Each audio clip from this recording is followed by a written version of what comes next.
Good afternoon. I am Richard Heine, member of the League of Women Voters, and I will be serving as moderator for this forum for candidates for the Lexington Fayette Urban County Government City Council District 5. The League of Women Voters of Lexington and the Lexington Nonprofit Coalition, a group of 50 charitable organizations, are today's sponsors. In the interest of disclosure, one of the candidates in this race, Ms. Sheehan, is a member of the League of Women Voters of Lexington. We do not ask League members who run for public office to resign from the League, but they are not allowed to be members of the board of directors or be involved in any way in planning or organizing these forums. There are two candidates for the District 5 council seat. They are Bill Farmer and Liz Sheehan. We are following the League of Women Voters policies and procedures for this forum. In order to give the candidates a fair chance to be heard, we have randomly drawn via random.org for the order of opening remarks and questions, and a second time for the order of closing remarks. Each candidate will have 60 seconds to introduce themselves and 60 seconds to respond to questions. Questions have been created by the sponsors, and we have taken some from the public. Finally, we will give each candidate 60 seconds for closing remarks. We will use the second drawing for the order of closing remarks. We will begin with opening remarks. The candidate will go in the order of the first drawing. Mr. Farmer will begin. You have 60 seconds. Richard, thank you, and thank the League. This is always one of the touchstones of every fall is your all's great work. I am Bill Farmer. I am your 5th District City Council member. I have served on the council in many capacities, previously as chair of the Services Committee when we passed the smoking ban, twice as chair of the Planning Committee for 2 separate comprehensive plan updates. Currently, I chair the Environmental Quality and Public Works Commission overseeing principally everything environmental quality related, but everything related to the EPA consent decree and its implementation. I chair I now rotated off as chair of the Corridors Commission, doing a lot of great work there. And I currently chair the Sister Cities Commission. Exterior to the council, I serve on its behalf on the Lexington Center Board, where I'm the finance chair, working on the completion of our new convention center and a skin for Rep Arena. These are all great endeavors, but the best things are in the neighborhood, where I enjoy taking care of folks in a firsthand capacity, and ask for you to look for me on the interweb. Thank you. Ms. Sheehan. Thank you to the League of Women Voters and to the Lexington Nonprofit Coalition for sponsoring this, and for all of your work to get voters registered and educated on candidates and important issues within our community. Lexington deserves forward-thinking leaders who welcome everyone to the table. And when my family chose to move to Lexington for jobs at UK, we did so because we fell in love with Lexington on our very first visit. This is a love and a pride that I think everyone shares. But especially because of the time that we are living in, we are facing complex issues. And it is going to take all of us working together to face them head on. But we can't keep doing things backed by the reason that this is the way that they have always been done. We need growth. We need innovation. We need everyone involved in the decision making because everyone is impacted. With my background as an educator, a researcher, a mother, and a community leader, I am ready to work, and I want you at the table with me. You can find out more about my experiences at my website, lizforlex.com, and I look forward to talking with you all today. Thank you. Ms. Sheehan, you'll take the first question. What do you see as the single most important issue facing District 5, and what is your plan to address the issue? Yeah, right now, the most pressing issue are the short-term and long-term effects of COVID. Just like they are affecting our city, they are also affecting the 5th District. We have people who are facing eviction, facing food insecurity, losing jobs and businesses. And we need to work to address these issues. It's going to take thoughtful leadership, and it's going to take creative partnerships within our community to address everybody's most basic needs and make sure that they are being met.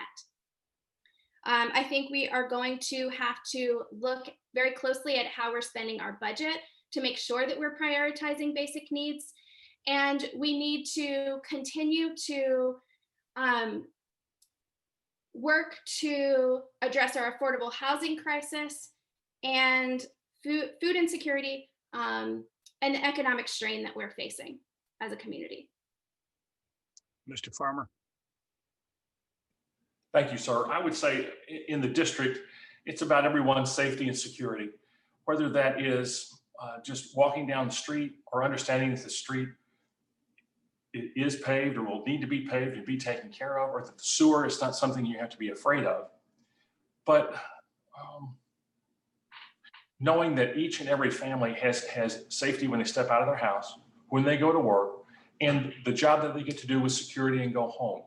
The ability to take care of those folks in an individual fashion brings you an overall view of the needs and how to fulfill them, neighborhood by neighborhood. Some places that's a stop sign, some places it's a speed bump, some places it's a development overlay. Whatever the action is that's needed neighborhood by neighborhood, I always take it inclusively and work with folks for positive outcomes. Those are the best things in leadership for the 5th District, which is a wonderful district to serve. Thank you. Thank you, Mr. Farmer. You'll take this question. Recent unrest across the country and in Kentucky related to the death of Black men and women at the hands of police have led for calls for changes in funding for and policies guiding policing. As a member of council, what will you do to address these critical challenges? This is an interesting time in our nation's history, in our regional history, and our local history. And I think the important thing is to work this problem in a meaningful way. We can't fix these things overnight. The work that the Mayor's Commission is doing right now, and will report in October, will begin to give us a framework for what we as a council and a community can do. I look forward to that work, that report, and those recommendations. I think the important part of all this is then implementation. You have to have a council that's willing to embrace, understand, and then act. I think that's probably the most important outcome we can have here, is the ability to move forward in a unison of decision. And I think those are going to become apparent one at a time or a few at a time going forward here, but we have to get to that point first. And I think that the community conversation will be more inclusive as we go forward, certainly as we can reincorporate, which we miss so much, public comment. The ability to have public comment is still so important. Thank you, sir. Ms. Sheehan. I've been thinking a lot about this issue this week, and particularly about evidence. Earlier this week, we were told that no one would be charged in the murder of a Black woman, Breonna Taylor, that was in her own home because of lack of evidence. But then in that same week, later on, a Black woman, State Representative Attica Scott, was arrested in the street for inciting a riot and for trying to burn down a library that she loves. But where was the evidence of that? So these kind of contradictions within our communities need to be solved. We need to show people within our community that we need to provide them evidence that we care about them, that we listen to them, but we are also hearing what they are saying about the pain, the injustices, the discrimination that the Black community faces here. And we need to act swiftly based on what they are recommending and what they say they need. Thank you. Ms. Sheehan, this question will be yours. At a time of crisis with COVID-19 pandemic and calls to redress racial and social injustice, nonprofits have stepped up in providing critical services for the Lexington community. At the same time, nonprofit partnerships with the city were cut from the mayor's proposed budget, though some were later restored by the Urban County Council. What is your position on the city's future agreements and partnerships with nonprofits to deliver needed services, enrichment opportunities, and more that ensure a safe, thriving community for all Lexington residents? As a community volunteer that actually works with a lot of these organizations that get funding from the city to provide the essential services that they help our community with, housing, people experiencing homelessness, food insecurity, we have to continue to provide that ESR funding that was cut, the extended service resources funding. Sorry, I'm saying that wrong. Extended social resources funding. This goes to Greenhouse 17. This goes to Arbor Youth Services. These organizations have to be partnered with our city, because we know with our strained budget that keeps tightening and tightening, that our city cannot provide these services that meet our citizens and our residents' most basic needs. So we have to be working on partnerships and supporting these organizations where we can, with full funding where we can. Mr. Farmer. Yes, sir, thank you.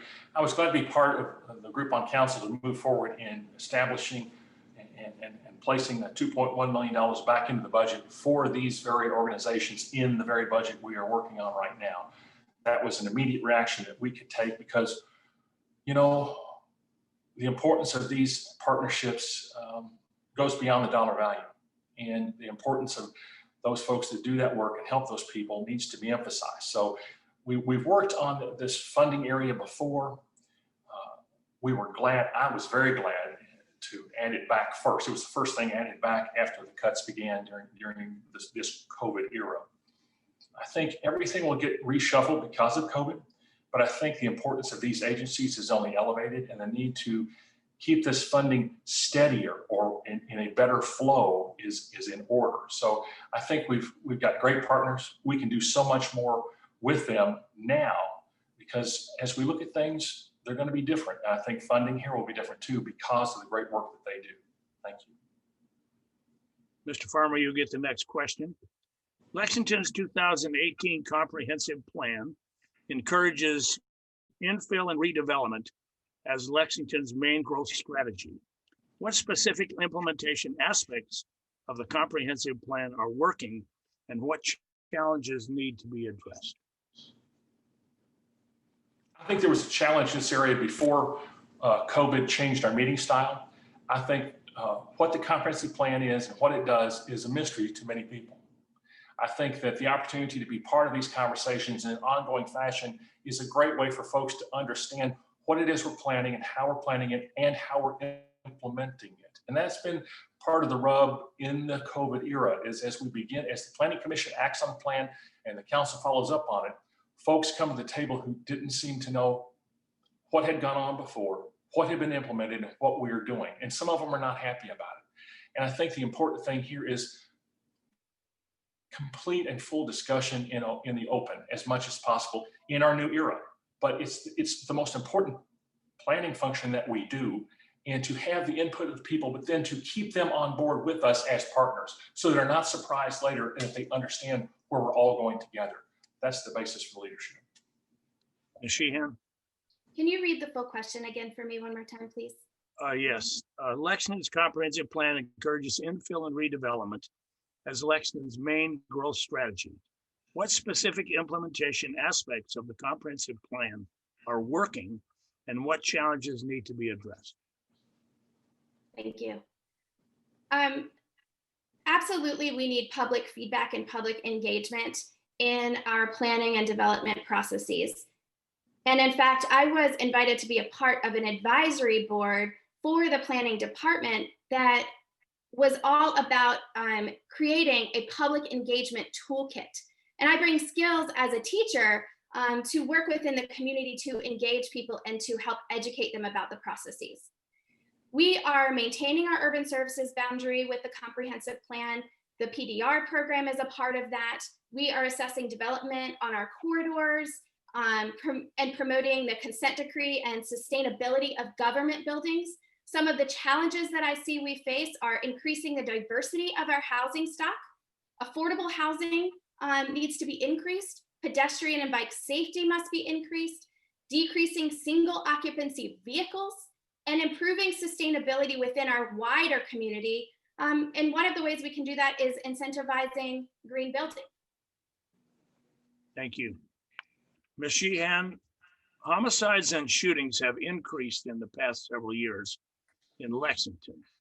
What role do you as a council member see yourself taking to hold the mayor and police chief accountable for addressing the issues of gun violence? The gun violence that has been happening throughout our community is troubling and it's heartbreaking.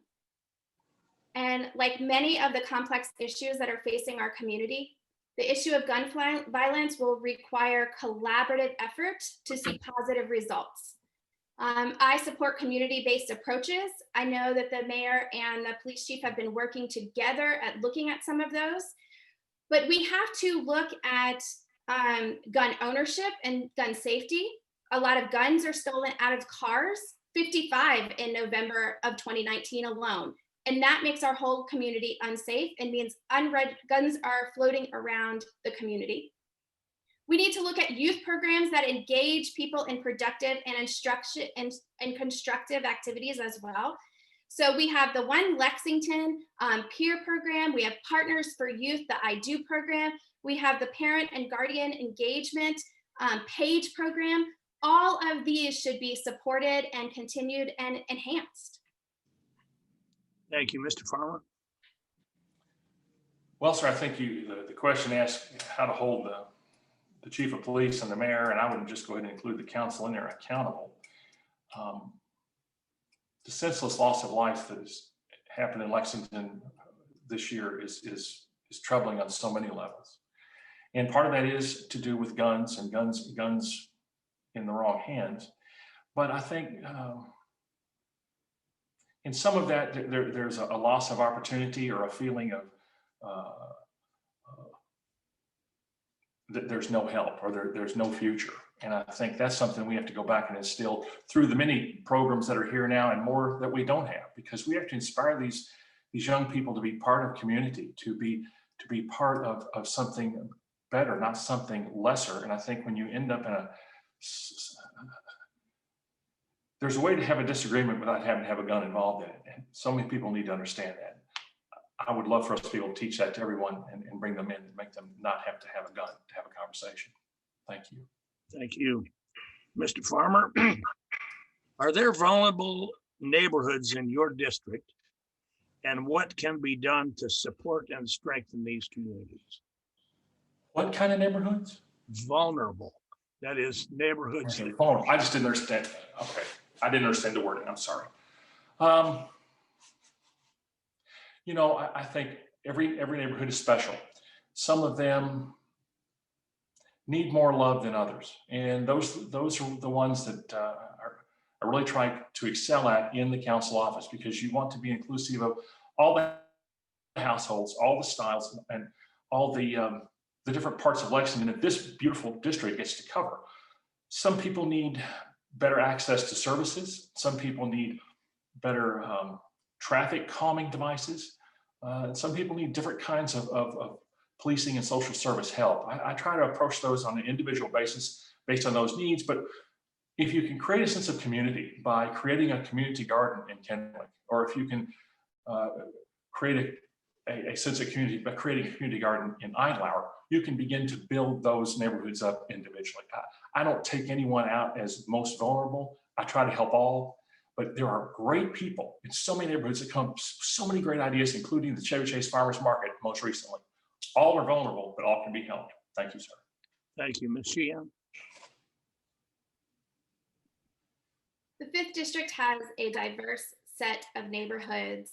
We have the Chevy Chase neighborhood, we have Ashland, we have Lansdowne Merrick, we have Delaware area, Johnson Heights, we have Warfield Place. Each neighborhood does have unique characteristics, but I think some of our neighborhoods do feel more neglected than others. And if you look at road and sidewalk maintenance in those areas, if you look at public safety concerns, those are different across our different neighborhoods and need to be addressed. If you look at how connected they feel to their government, or even if they have a voice in government at all, there are differences between our communities. And this is one of the things that we need to continue to talk about when we talk about inequities across the city. There are inequities across the 5th District, just like there are across Lexington. Thank you, Ms. Sheehan. The agricultural sector has a $2.3 billion economic impact in Fayette County. accounting for 8.5 million of the city's payroll revenue. It is poised to grow with the support of Mayor Gorton's administration for making Fayette County a center for ag tech. As a council member, what are your priorities for the agriculture and food system economy? My priorities for these communities or this industry are wide ranging. We do have to continue to support and preserve our agricultural land, and we do that with things like maintaining our USB boundary. But we could also do more to improve in public engagement and learning about these different industries. We can have job programs, job training programs like what we see with the Locust Trace Agri-Science Center within the Fayette County Public Schools. We have programs within our colleges as well. But we also need to support diversifying our career farmers and our farmers market. So looking at programs like Black Soil within our community that encourage Black farmers and urban farming. Mr. Farmer? Thank you, sir. The first thing you can do is to keep the stage set by continuing to fund and look for opportunities for our purchase of development rights program, but then to set the tone of understanding that there is great wealth in the rural service area, and it presents itself in Lexington in so many payrolls and in so many retail sales in so many ways, and in that tourism value that is something that, you know, we drive by the beautiful stone fences and the 4-plank fences, and maybe they get a little dull to us, but people who come here find them so enticing and so beautiful. If we continue to tell our own story in a gifted way, more people who come here, and the agritourism will take care of itself. I mean, the beauty of it is we will have new hotels, a new convention center, and a clean place for people to come when COVID ends and people come back out. Thank you.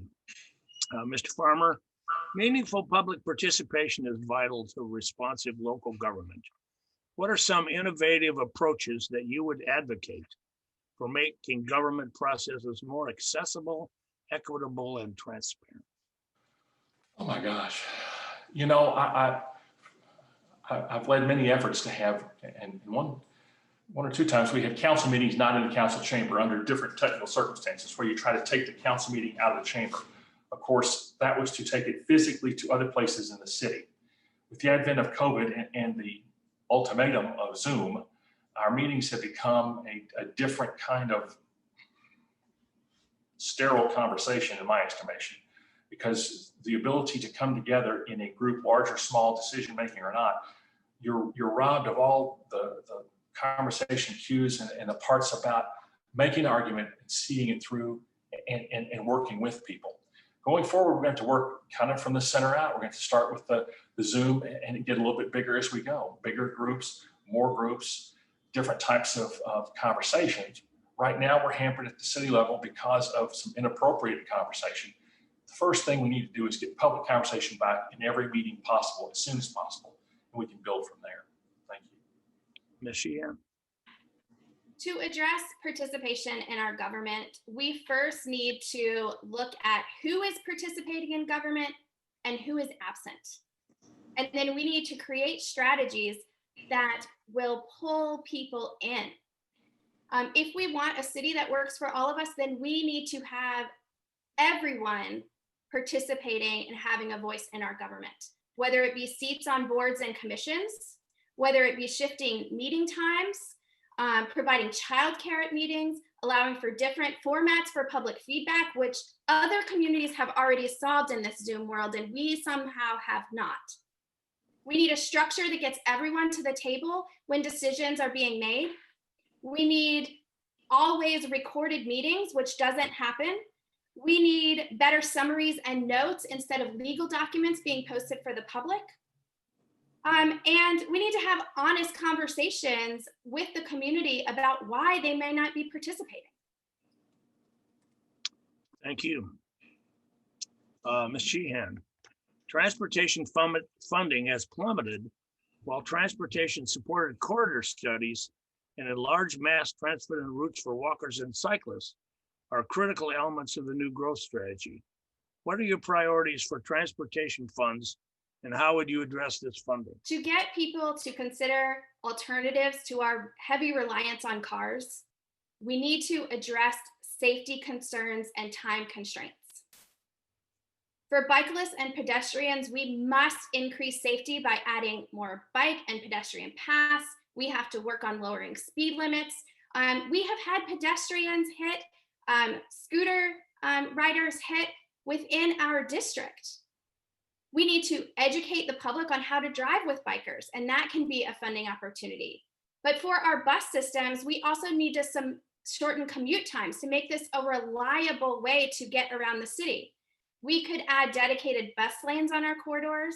We could add another transfer station. But to do all of this, we have to work on increasing ridership so that this system can sustain itself. Thank you, Mr. Farmer. I want to make a similar appeal as earlier. Would you reread that question for me, please? Yes, I can find it. Transportation funding has plummeted while transportation supported corridor studies and enlarged mass transit and routes for walkers and cyclists are a critical element for the new growth strategy. What are your priorities for transportation funds and how would you address this funding shortage? You know, I've been a fan of multimodal transportation for a long time, and there was reliable federal money that we could use and did some of the initial work in bike lanes and alternate paths. I mean, the whole conversation around having just think of this, the whole conversation about having a multi-use path from Jacobson Park to Masterson Station in this day and time and changing your whole downtown to make it happen.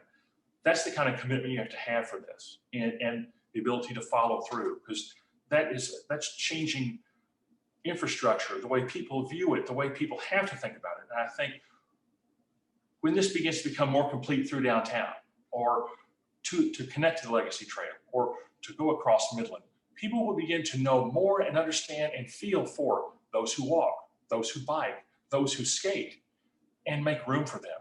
Right now, we're having a hard time with golf carts. We can get around that. We may get somewhere else, but these are important things to work on. We're going to continue. Thank you. Mr. Farmer, this will be the last question. What differentiates you from your other candidate for this office? Oh, well, I mean, as a native who went through Cassidy, Morton, Henry Clay, and has served the district for several terms, I would just say either longevity or seniority or ability. I mean, there are many jobs in government, but I can't think of any that are better than being the 5th District Council member. You get to serve a wonderful clientele, great neighborhoods, and people who have expressed needs, people who have implied needs, but you have the opportunity to serve and to make a difference for them. And I think you have to maintain that zeal as you serve. You can't walk away from something. Things circle back to you whether you like it or not. If you take care of them, they're taken care of. That's kind of the way I have tried and will continue to do this job because it is so important for the city of Lexington. Thank you, Ms. Sheehan. I want to start by saying that I respect Mr. Farmer for the service that he has provided to the community. And I think we are similar on the way that we believe in neighborhoods and participation. How I am different. I am thinking about the future because I teach undergraduates at UK. I have a daughter here in the community. So I am looking towards the future and how to prepare our city for them and make opportunity for them. I am an educator and a researcher, so I bring those perspectives to the council, and I will look for data-driven solutions. I believe government should be accessible to all residents, and as a teacher, I have skills to communicate complex issues to people and thinking about how to engage people within government. I will work tirelessly to make Lexington a safe and equitable community where everyone can thrive regardless of their zip code or identity. And I have already been doing that work through my engagement. Thank you. We'll now turn to closing remarks. Each candidate, we drew a second time for the order of closing remarks. Each candidate will have 60 seconds. Ms. Sheehan, you will begin. I want to start by again thanking the Lexington League of Women Voters and the Lexington Nonprofit Coalition, and to everyone who took the time to watch this forum. My vision of a more engaged and inclusive Lexington where everyone can thrive is based on collaboration, data-driven solutions, and a lot of community feedback and participation. We've discussed some of our most pressing issues here today, and these are some of the very same issues I've been working on in the community, whether it's my work as the chair of Lexington Fairness, as the vice chair of the Environmental Commission, volunteering with Civic Lex or the Hope Center, the Fair Housing Council Board, or Girl Scouts, many other places. I am out here rolling up my sleeves and working to improve Lexington in whatever ways I can. And I invite you to join me. Local government affects your everyday life and you should have a say in it, but you should also feel comfortable contacting your council member. So if you have any unanswered questions after today, please contact me. I have standing virtual office hours each week, and all of my contact information is available on my website. I'm excited to help shape Lexington's future together with you, and I ask for your vote in this election for the 5th District Council seat. Thank you. Mr. Farmer. Richard, thank you, and thank the League for providing this opportunity. A wonderful gathering. I'm sorry it's not in person. The opportunity to serve is very special. And at this time, I'm asking for your consideration, your support, and your vote to continue as your 5th District Council member. You can learn more about me at farmerforthefifth.com and understand more there. But know that this service is special. I take it as such. And each meeting is important. And as a member of the retail community, I'm probably the most easily found member of the council as someone who maintains office hours from 10 to 4, 6 days a week. I'm always around, always available, and always try to, listen to be inclusive, learn to understand opportunity, and then lead in terms of action. That action makes the difference.